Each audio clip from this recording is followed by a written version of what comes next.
Para a sociolinguística, sobre variedade linguística e a estrutura social, para a sociolinguística, a natureza variável da língua é um pressuposto fundamental, ou seja, que a língua ela sempre será variável, que a teoria que orienta e sustenta a observação, a descrição e a interpretação do comportamento linguístico. Então, além de ser a natureza da língua ser variável, essa variação orienta e sustenta a observação e a descrição e a interpretação do comportamento linguístico. Então, veja que língua apresenta comportamento, ó, veja só. As diferenças linguísticas observáveis nas comunidades em geral são vistas como um dado inerente ao fenômeno linguístico. A não aceitação da diferença é responsável por numerosos e nefastos preconceitos sociais, e nesse aspecto o preconceito linguístico tem um efeito particularmente negativo. A sociedade reage, meu Deus, isso é horrível gravar vídeo aqui desse jeito. A sociedade reage de maneira particularmente consensual quando se trata de questões linguísticas. Ficamos unanimemente chocados diante da palavra inadequada, da concordância verbal não realizada, do estilo impróprio, da situação de fala. A intolerância linguística é um dos comportamentos sociais mais facilmente observáveis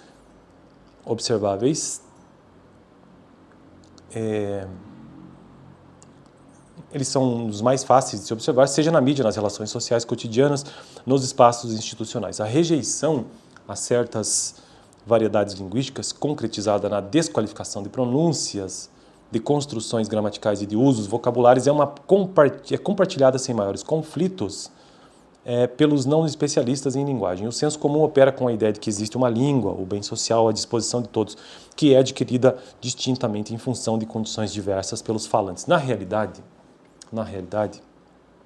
existe sempre um conjunto de variedades linguísticas em circulação no meio social.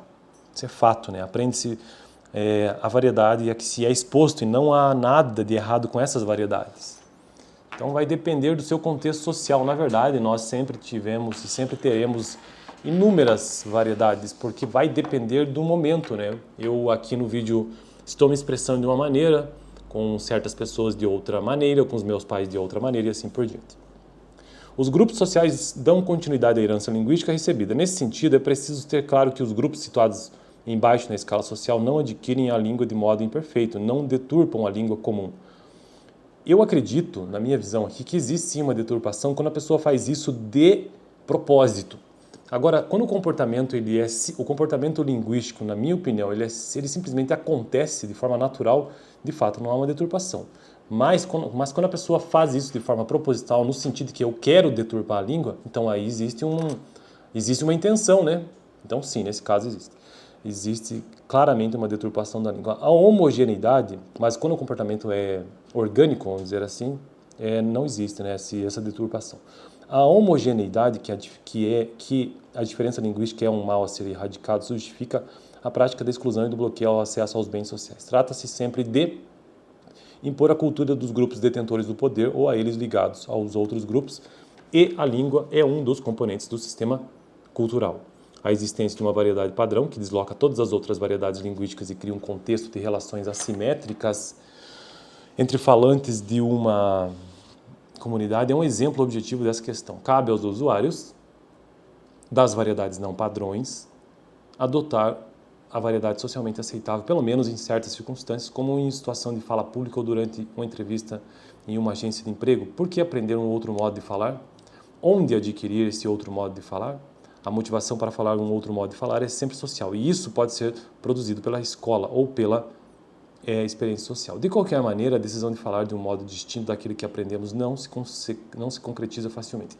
Há sempre um longo caminho a percorrer, tanto mais longo quanto mais distante se encontra o falante dos padrões linguísticos e culturais legitimados. Bom, então eu finalizo assim esse trecho do livro sobre sociolinguística, o capítulo sobre sociolinguística desse livro aqui, a Introdução à Linguística, Domínios e Fronteiras, volume 1, e eu estou quase finalizando finalmente este livro